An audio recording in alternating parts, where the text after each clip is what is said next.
喂 Anson 啊，好多人咧喺加拿大咧都話自己做理財顧問啊，話幫人慳稅啊咁。究竟佢賣咩產品嘅咧？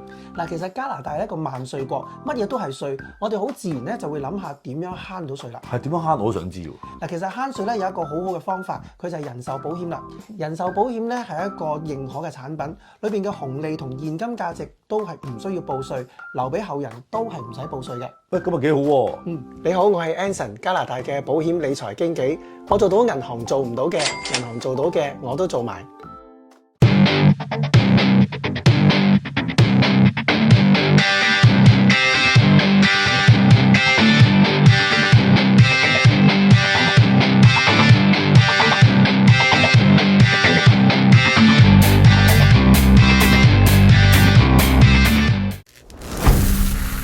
The Big Van。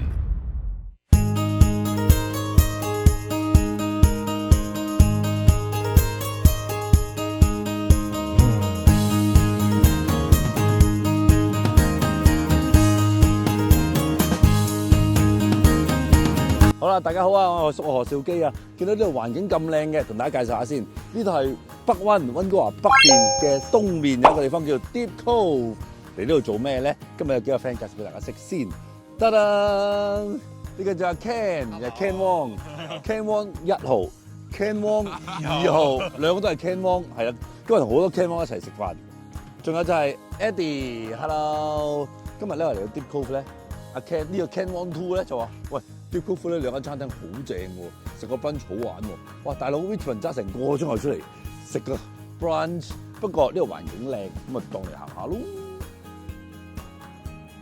嗱，今日咧介紹翻呢幾位朋友咧，兩位 Ken Wong 啦，同埋 Eddie 咧，佢哋都係地產界嘅翹楚嚟嘅，即係做地產啦咁樣。咁咧，佢哋就話嚟喺呢度食嘢傾下偈，咁講下地產經。喂 ，very good 啊！喂，但係點解嚟到 Deep Cove 呢度？喂，其實呢度 Deep Cove 多唔多華人住嘅咧？係少啲嘅，係啊係啊呢邊都係呢個加拿大嘅主流社會嘅人住比較多啲，係即係比較多西人啊。但係嗱，即係如果淨係講呢一個區 specifically 啦，佢呢啲係叫做係 old money 嘅人。Old money 即係舊時剩落好多錢嘅人。係啦，即係傳統嘅富商啊，又或者係一啲即係好成功嘅社會人士咁樣。係，哇！真係上流社會人士啦。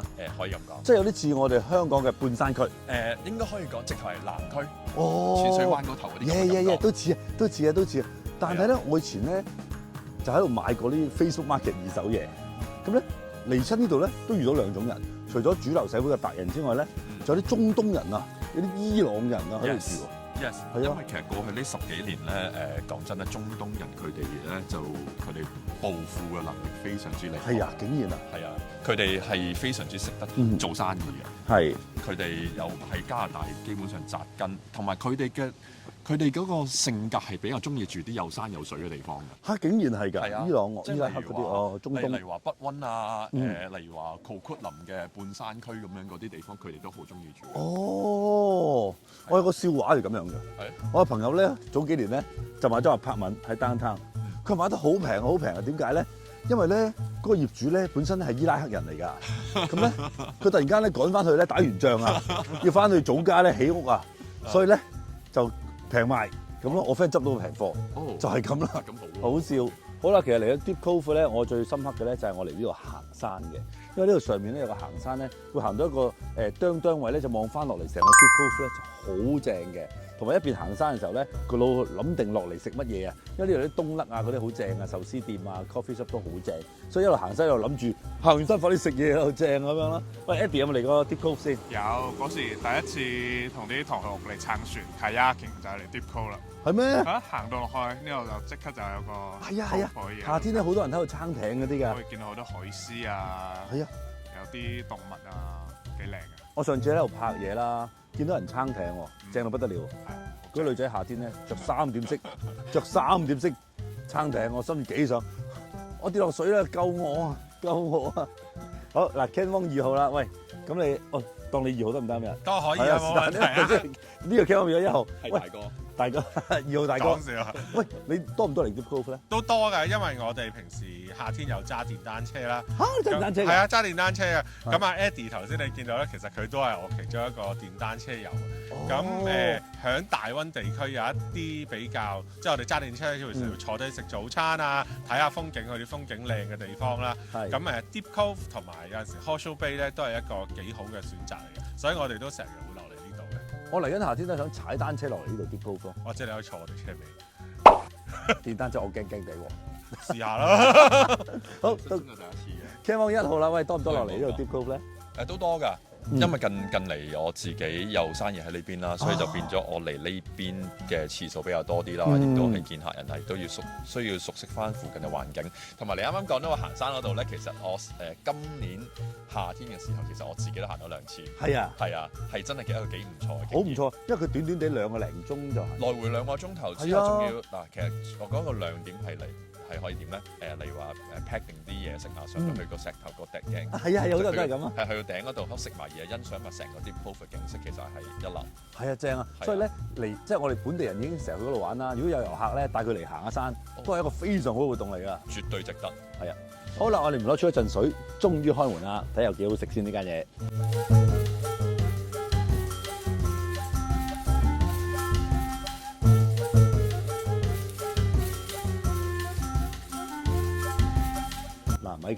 咪睇呢間嘢環境咁靚仔，一定好貴啦！我 check 嗰啲價錢，同 Stephen 一般早餐差唔多，10零20蚊一個，信唔信？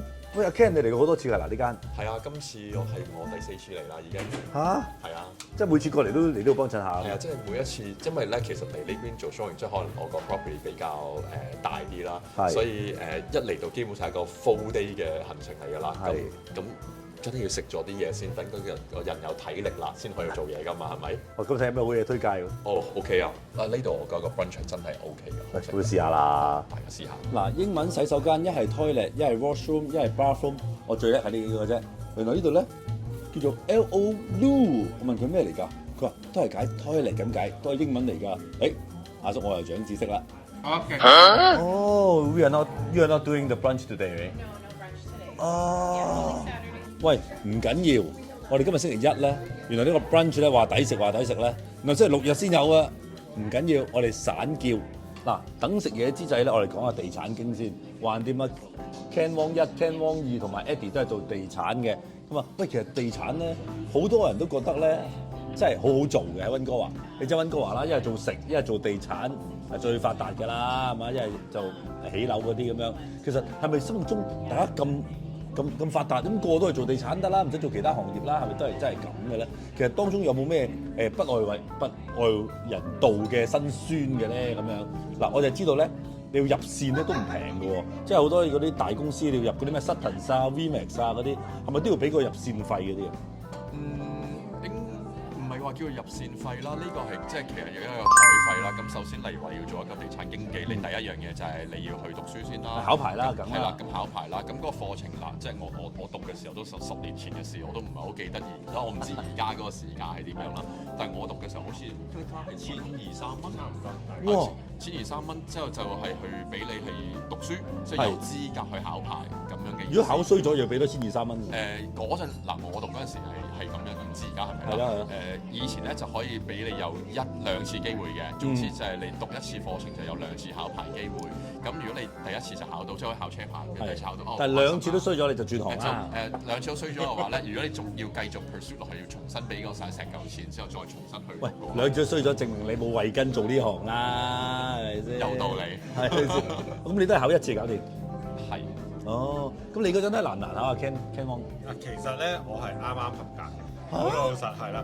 但係因為咧，得咯，係咯。其實嗰個喺書本上學習同你真係實踐咧，其實真係兩回事嚟。你做咗幾多年啦 Ken Wong 2？我大概15-16年到啦。Ken Wong 1咧？今年第10年。第10年，哇！做咗10年以上。喂 Eddie 做咗幾耐啊？做地產？做咗6年。做咗6年，你算係最新㗎咯喎。係啊。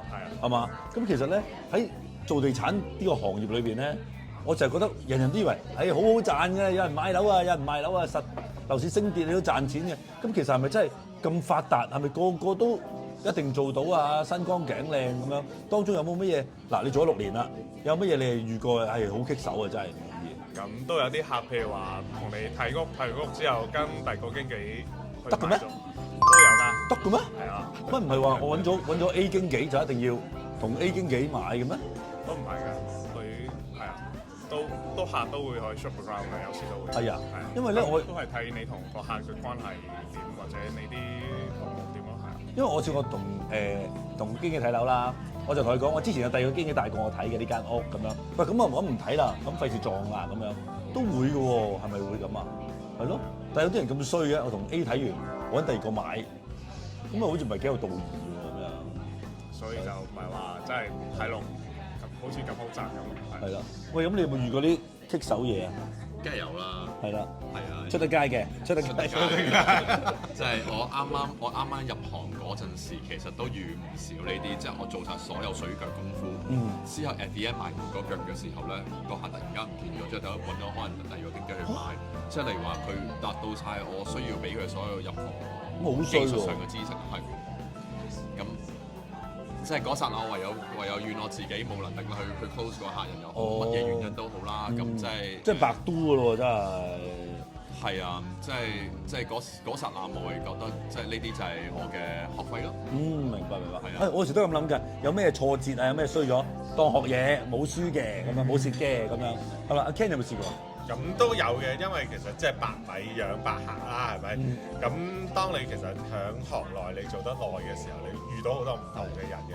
咁辛酸事我哋呢行其實真係有嘅，即係譬如人哋大時大節放假，你睇樓㗎啦，係啊，係咪？咁我哋咪翻工咯，明白。係咪？咁有陣時我哋試過，譬如響西灣落大雪到膝頭哥嘅，有人要睇，即係你盡你職責嘅人，你都要去。新年又試過，1月1號又試過。我試過有一次帶個客去 Whistler 睇樓，哇！嗰陣時真係咁大雪，我由 Richmond 揸車同個客上去，揸2個幾鐘喎。差唔多，所以又係一個 full day trip 咁樣。不過好彩最後尾又買到。哦，都抵翻。不過係真係玩落雪照上新年，農曆新年個喺屋企陪屋企過拜年，我哋喺度做嘢。係啊，人哋假期就係我哋嘅返工。即係服務性行業都係咁咯。夜晚10點幾11點，突然間收到個電話，就同我講話：喂，我真係有啲問題好急要問你，我哋冇得唔聽。係嗱，喺加拿大做嘢咧，打工咁樣啦，9點至5點收工就收工，唔聽電話係合理嘅，或者唔聽電話係喂政府規定。但係咧做地產就唔同啦，24小時按 call。喂，個客突然間要喎，突然間間屋有事喎，突然間個客又唔知點喎，咁都要去處理咧，就真係24/7嘅你都。係啊，即係好似我咁樣，其實我結婚嗰日仲喺度處理緊啲翻工，係啊，真係㗎，我仲喺度傾緊個 offer。哇！你老婆係啊，你老婆係啊，因為你冇辦法，因為你有陣時雙方買賣雙方嗰一下就係個意向想買賣，咁嗰一下如果你做到捉到個 emotion，咁你就可以即係 close 到個 deal 咯，我哋叫。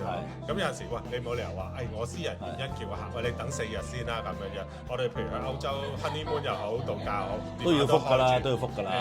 時差又好，照覆，即係所以我哋其實個壓力都幾大，因為同普通可能一般打工有啲唔一樣，就我5點啦，我唔聽電話啦，收工就 email 都唔 check 㗎啦嘛。因為我哋甚至乎 oversee 客人，佢凌晨3點，佢嗰邊啱時間就打俾你傾偈㗎啦，咁你都要起身聽，係啦，所以就個 working 有少少唔同，同埋好多嘢都唔可以抌低咯。唔知你哋有冇呢個經歷啦？但係反而咧係我咧每一次我出門旅行咧，每一次都有事發生嘅，都係好邪㗎，好邪㗎！你唔去旅行就唔出事㗎啦。係啊，真係咧例如話旅行之前可能2個星期完全冇嘢做啦，諗住都 OK 啊，即係今次去旅行安心心咁樣出咗門。落個機，突然間客同我講話，喂，我呢個 weekend 睇中一樣嘢，我覺得我少出。飛翻嚟又唔係，飛翻嚟。而家科技昌明，我哋就賣合約嗰啲嘢咧，可以變咗用電子嘅形式去做啦，即係可以上網簽名，但係變咗例如話要安排嚟話驗屋啊，咁呢啲情況咧就需要揾啲行家嚟幫手啦，即係例如話係我揾阿 Ken Wong 幫手可唔可以即係幫我睇睇 vice versa 啦，即係例如話其他行家即係揾翻我哋嘅時候，咁我哋都好願意話 OK 得啦，我幫你 cover 啦。冇乜所謂嘅，但係即係好邪㗎，即係係好邪你唔旅行佢唔發生嘅有啲嘢係。因為咧，我知道啲新入行嘅地產經紀考咗個牌啦，咁樣首先要要買一個中介公司啦，要買一個堆先啦，先做到啦，係咪一定要咁樣？係一定要掛咗牌喺某一間嘅地產中介公司入邊之後，你先有呢一個法律權利去做呢個樓宇買賣。係啦，即係好似小巴入線咁樣，香港你一定要有個線先有生意啦。第二就係要揾個客去信你，俾個樓你賣喎。咁呢個都係難度嚟㗎，係咪咧？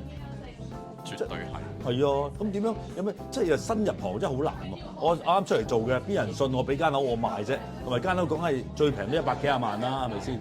咁呢個係好難嘅喎。點樣做咧？最初頭嘅時候係咪靠朋友相熟啊，或者係同事啊咁樣，大家互相一齊去做啊咁樣咧？我相信在座幾位都會有唔同嘅答案。係啊。我當其時入行嘅時候咧，我第一個 deal 咧係個 listing 嚟嘅。普遍多數嘅經紀入行第一個多數都係帶 buyer 出去買嘢，但係咁啱我嗰陣時就係反其道而行啦，就第一個係個 listing 嚟嘅，賣出去。係啦，點解會嚟到呢 listing 咧？咁啊，梗係朋友啦，啲朋友，因為嗰陣時即係我比較強項就係同人哋講價，即係以前買任何嘢我中意同人哋講價嘅。咁嗰陣時呢個 auntie 亦都知道，即係例如話佢哋買車嘅時候都會帶埋我一齊去，因為我去接嗰個例如話。因為佢之前已經信同你有建立咗個信心先。有個信任關係先，咁之後就信我第一間屋俾我買，但係第一間屋買，而當其實喺個 seller market 嚟講，嗰個盤我都賣咗4個月，真係第一個 listing真係好多錯誤嘅嘢會產生咯。之後而嗰一個經驗真係令我學到，即係點樣真正去真係做一個 listing agent，去點樣真正 promote 呢個 property， 因為唔止一個方法，好多唔同嘅方法，要因應翻唔同嘅 property 有唔同嘅營銷方法，所以通常地產，我就係講地產經紀咧，第一個生意咧，無論你 listing 又好買又好咧，你永遠都會記得嘅，因為你第一次賺錢嗰個感覺係好強烈㗎嘛。咁啊 Ken Two 咧？我又係好似阿 Ken 有個，其實我又係做一個 listing 嘅。咁但係其實我好得意嘅，我入行嗰時候咧，我年紀好細，我大概可能得20鬆歲啦，20頭啦。哇，好靚㗎啫喎！好靚嗰陣時，係啊，因為嗰個時期唔係好興做房地產嘅，即係可能你近呢5至10年好多年輕嘅人會入行。好多其實好得意嘅，你而家見到啲好大巨型明星或者甚至乎有啲好出名退咗休嘅，其實嗰陣時見到我都話阿仔咁啦。咁咧其實我做嗰陣時咧，佢哋一路換指點，因為佢都知道你係新嘅，咁你年輕少少，佢就一路教你啊，慢慢咁樣，咁你就經驗慢慢累積。有陣時譬如好啊，頭先阿 Ken 講 marketing 嘅手法咧，你因應個市場嗰陣時係譬如開低價等人嚟搶啦。或者係你開一個市場合理嘅價錢，咁就慢慢去點講咧？慢慢去賣啦，咁等到一個合適嘅價格啦，甚至乎有部分嘅賣家啦，好可能而家都會叫一個比市場更高嘅價錢，咁就慢慢咁賣咁樣咯。咁就視乎你客人嘅需求而去用邊個策略，咁你都要同客戶溝通。所以咧第一個經驗咧真係好鬼緊要。Eddie 咧，你第一次嘅經驗係點啊？我第一次都係 friend 同兩位 Ken Wong 都係一樣，都係 friend 介紹。你係 listing 定係買啊 listing， 哦，都係賣出去。係第一個嗰三個都係賣出去喎。跟住都幾特別，嗰時買一間 penthouse， 第一個 listing 係買一間 penthouse， 跟住好緊張啊！都比較大嘅一間房啦，咁係跟住都賣咗有一段時間。係啊，咁都back and forth 好幾個 offer 啊，跟住又接又唔接，跟住又要就傾咯，係啊，都學好多嘢。所以第一次咧有冇第一次咧成功咗生意啦，做咗生意啦，咁咪即係出去慶祝咁樣有冇啊？我真係請食飯咯。係啊，係咪你都有啦？都會嘅，都會。第一次揾女朋友或者老婆，喂食餐好啊，掂啦我咁樣入行啦我咁樣係嘛？喂，好講住咁多先，我哋嚟嘢食嚟咗啦，食嘢先。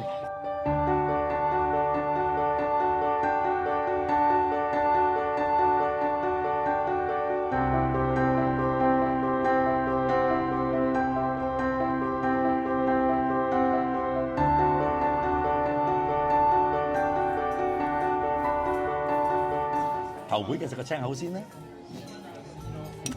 會喎，係咪雞都正咧？見你個樣，我都要食好多。啲 flavour 唔錯，同埋亦都好 juicy 咯。覺得個汁都幾正，好似。 OK 啊，非常好。咁啊，牛油雞好食喎。我中意啲西式印度 feel，又唔係咁辣，又好香，正喎。喂，頭先食咗咁多樣嘢啦，我覺得雞好食，印度飯好食，我覺得呢個意粉都唔錯，但係咧青口咧，你咪多個碟食咗咁多，其實咧好多都係殼嚟嘅，攞幾多係殼都係咁樣，但係個汁都係 OK 嘅，係啊。喂，咁我哋食茶咧，傾緊一樣嘢，就係咧空宅，原來咧喺溫哥華咧。銀行咧嘅股價咧係反映唔到空宅嗰個問題嘅喎，係啊，點樣一回事咧？其實係咁㗎，喺加拿大嘅定義咧，BC 省咧係冇空宅呢樣嘢，因為以我所知道咧，喺香港，譬如果你間屋曾經發生過事故啊等等咧，銀行股價會係受到直接反映到㗎嘛，係咯係咯。但係喺溫哥華咧係唔會㗎。哇！咁如果我唔覺意買咗個空宅，都冇平到㗎喎會。咁呢樣嘢你個地產經紀就要幫你把關啦。其實咧有一啲條款可以喺你購買嘅時候咧放喺合約嗰度，即係譬如假設你嗰間屋係冇人喺嗰度過世，或者冇發生過謀殺案啦、製毒啦等等嘅。咁呢一樣嘢咧，只要你寫喺個合約度，而賣方亦都正式簽署確定係冇咧，咁將來咧就會受到法律去約束嘅。哦，咁如果我唔識嘅，如果個地產經紀又污嘅，冇寫到咪好容易中招？咁你係賴嘢啦。係啊，咁樣。喂，咁如果呢度咧空宅，咁呢度當唔當係空宅？即係如果有人命案發生過，或者係有罪案咁樣，咁係咪喺外國人嘅眼中係冇空宅呢樣嘢定係點？喺外國人嘅眼中，呢啲係叫做佢呢啲唔係叫做物質性嘅問題，呢啲係叫做情緒上嘅問題啦。英文佢嘅叫做 stigma。係。咁但係喺呢個樓宇買賣過程中間，同埋喺呢個土地轉讓中間，亦都唔會出現嘅，亦都唔會影響到個 transaction 發生嘅。哇！如果買家冇問清楚，問漏一句就買咗都唔知㗎咯喎。呢啲就係有經驗嘅經紀應該要同翻個客人去提醒翻佢嘅責任之一。咁如果我客人真係唔知道，戇居居買咗，咁一住落咧夜晚越瞓越逼啦，覺得唔好聚財，跟住上網 check 到原來真係中咗招啦，咁有咩方法解決？咁就要睇翻當其時買賣嘅時候嗰份買賣合約上，因為其實喺加拿大買賣樓宇咧，份合約係有完整嘅法律保護嘅應該。係。但係如果一開始份合約上面冇寫嘅話咧，咁就你自己搞掂啦。對唔住啦，踩地雷啦。哦，咁你哋咧，假設幫人揾樓啦，你哋都會 check 一 check 嗰個屋有冇發生過咩事故先？會咁盡量應該，即係以我哋認知能力可以做到啦。咁我哋亦都會做啦。咁其實而家科技好發達，係你將間屋嘅地址打上去，睇下咩新聞，其實大部分都會出嚟嘅。咁同埋我哋如果有經驗啦，就會喺個合約度註明呢一個產業或者產權係冇發生過事故嘅咁樣樣。因為如果有事故，而個賣方唔去 disclose 俾你聽嘅時候咧，咁佢就係違約或者故意隱瞞，將來就可以採取法律行動。哇！真係揾個有經驗同埋有料到嘅經紀係幾咁重要，你知唔知道？係咯。咁若果假設有一個事故單位想你哋賣啦，咁你哋會唔會亦都話我唔做啦？呢啲好難搞棘手。都唔會嘅，因為其實譬如有啲外國人唔會介意啦，或者本身有啲人我唔信呢啲嘢嘅，咁你亦都會可以接觸到嗰啲客戶㗎嘛，係咪？咁只不過係你要提前要將所有嘢 disclose， 即係人哋問我哋買家走入嚟問有冇呢件事，我哋都需要講清楚，係啦。咁樣大家講清楚嘅時候，咁其實係一樣可以買賣嘅，唔會話。因為好似香港咁啦，有啲空宅啊或者事故單位都好好賣㗎，都照賣得出㗎咁樣。有啲人係唔介意，同埋好多時咧。我哋香港人嘅角度就啦，西人唔介意呢啲嘅，西人會OK 嘅咁樣，所以喺加拿大咧就反而空宅呢一樣嘢咧就真係要問清楚你哋嘅相熟地產經紀，check 清楚先知。乒乒乓乓幾條麻甩佬已經食完嘢啦，喂嚟到 Deep Cove 有咩玩先？嚟到 Deep Cove，喂你睇下有冇時間咧？有時間嘅話帶你去睇一間即係開燈都要開半個鐘頭嘅有冇？好唔好？開燈都要開半個鐘，的一下就開完啦，點解要開半個鐘咁巴閉？你睇下咪知咯。好啊！喂，呢間餐廳都幾好食喎，都唔錯喎嚇。OK 啊。係咯，我中意個意粉，雖然我食唔到 brunch，但係嘅咧嘅 lunch 啊嗰啲意粉啊雞啊都係唔錯嘅。同埋 Deep Cove 咧冇乜餐廳揀，呢間唯一算係坐得下又幾好食㗎啦。喂，而家去一間屋咧，就係開燈都開半個鐘，究竟間屋有幾大啊？3萬零尺啦。咩話？咩話？3萬零尺啦。我住咗啲300幾尺嘅啫喎。所以咪要去睇下咯。好 check it out 下先。